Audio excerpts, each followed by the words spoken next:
Faly miarahaba isika rehetra mpanaraka sy tapaka ny gasy ny tenako androany isika dia ndirisidresaka ndray mahakasika ny vaovao malaza dia malaza tokoa amin'izao fotoana izao tsy inona moa izany fa mahakasika ny raharaha fitadiavam-bola en ligne izay iarahana tamin'ireo karazany maro efa nisy hatramin'izay ary efa maro moa ny voasoloky tamin'ny gasy tamin'izany resaka asa en ligne zany amin'ny resaka fampitombosambola fa mbola tsy fay ihany ny malagasy mandraky teny androany ka no resansika amin'izany dia ny mahakasika ny Qstar izay isany nahavoadonany be sy ny maro tokoa amin'izao fotoana izao fa milohan zany dia azadino ny manao commentaire ambany ty vidéontsika ty mba afahana mandravina ny hevitra rehetra mba hanaovantsika vidéo manaraka eo azadino ihany koa ny milike ny vidéontsika ary azadino toraka zany hatrany ny miabone misainantsika mba afahanareo manaraka tsy tapaka ny vidéo zay lefana misy tomatagasy toy izao ny fanaovana azy tsy ampendela isika fa vetrany tonga de vavany ndawary resaka asa en ligne amin'ny resaka fampitombosambola dia tsara ho fantatra ary tsara ny mampafantatra ny rehetra fa io no atao hoe vol autorisé satria ianao tompo-tenanao ihany no mampiditra ny volanao ao anatin'io zavatra io ka rehefa aveo raha ohatra ka mihitsoka iny volanao iny dia tsisy ny zavatra azonao atao amin'izany satria ianao tompony ihany no nampiditra n'iny volanao iny tao zany hoe vol autorisé ny filazan'izay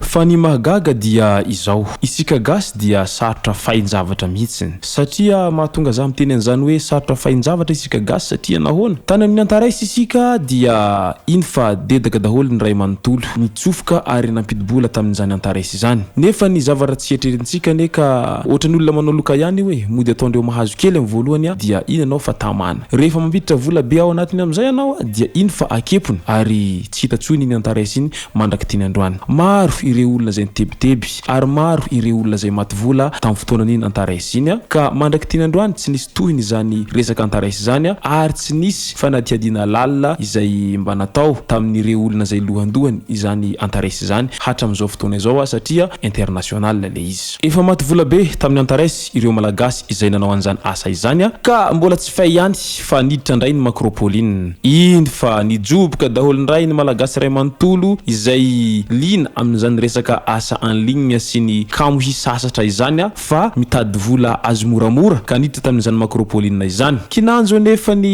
iny ndray fa maty vola toy ny antaraisy indray ireo olona zay niditra tamin'izany macropoline zany fa ny fantanina mipetraka dia ny hoe inona zany mahatonga ireo gasasasany izay tsy te hisasatra nefa dia tiazo vola be efa voafenty avy tany amin'ny antaraisy mbola voadona ihany taty amin'ny macropoline ary tsy vitsy ninany fatiny tamin'izany nefa iny fa tonga ndray ny Qstar nefa tsy fantatry ny be sy ny maro ary tsy tonga ao an-tsain'ireo zay efa voatany amin'ny antaraisy sy ny macropoline dia akondro ihany ny banane zany hoe kotozafy ihany ny Alexis ireo ne ka zavatra iray mitovy ihany samby ao anatin'ny crypto-monnaie ireo zavatra ireo de iny fa tonga ny Qstar ka nijoboka daholo ndray ny malagasy izay tia misehatra amin'izany resaka crypto-monnaie sy ny fazahona vola azo moramora izany ka iny fa nampidibola tao anatin'ny Qstar indray varimbarina kely tao anatin'ny volana vitsivitsy tamin'ny ity herinandro ity dia iny fa maty indray le Qstar ary tsy vitsy ireo olona tena nidona poto tamin'izany fahafatesana zany Qstar izany satria maty vola fa ny mampalahelo dia izao efa hita fa tsy nahomby tany amin'ny antaraisy ary maty vola tamin'ny macropoline de mbola misy ihany ireo gasy izay sahy manao fanentanana any gasy samy gasy mba hiditra ary hampidibola tamin'ilay Qstar ary nanao fanentanana manokana mihitsiny izay natao ampahibe maso fa ny Qstar dia tsara ny Qstar dia zao ny Qstar dia mampanambola dia iny fa tafajoboka ndray ny gasy izay te hanambola tampoka ka ho za hoe maninona raha tsy mifanambaka ohatran'izany maninona raha tsy manentana ny hafa ary tsy mampirisika ny hafa mba hiditra amin'io zavatra izay hitanao fa mahafaty vola io isika gasy samy gasy rehefa maty vola neny gasy samy gasy de ianareo mpanentana reny ihany no ataon'olona mihinany fatiny eo ka eto dia mitodika amin'ireo cybercriminalité sy ireo manampahefana mba handray andraikitra amin'ity resaka raharaha ny macropoline antaraisy ary ny Qstar ity fa satria maro ny gasy izay victime amin'io fanambakambakana izay ataon'ireo olona manao crypto-monnaie eto Madagasikara ireo ka mandraky tiny androany tsy hita izay tohin'izy ireo izay sy zay raha tomboko lasy tomboko vavy amaranako ity vidéontsika ity ka manasitsika rehetra anao commentaire amban'ity vidéontsika ity mba afahana mandravina andrenevitra rehetra eny anaovantsika vidéo manaraka eo manasatsika ihany koa hilakeny vidéontsika ary manasatsika tanandroatrany iabone amin'ny saininatsika mba afahanareo manaraka tsy tapaka ny vidéo zay lefana misesy tomboatagasy tomboko lasy tomboko vavy mankasitraka de mirary soa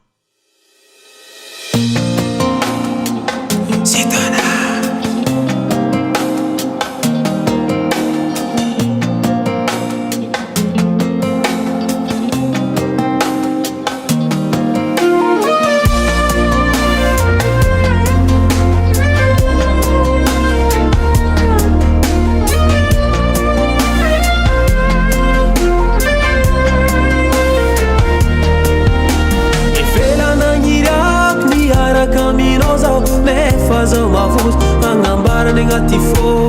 ragno mbola hely ziskatsika jiobe mitiavako anao tsy mio vomaika me mitô sasany anao tsiny falovy aminao zao tia fa mahery fitiavagna atolotro anao tanighesa atolotro anao ty foko mbaleva atolotro anao kasamiagnatsiny zaho tsy agny fa mahery fitiavako anao kaza tao adala zaho tsy agny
Azamiagnatigny anao tiako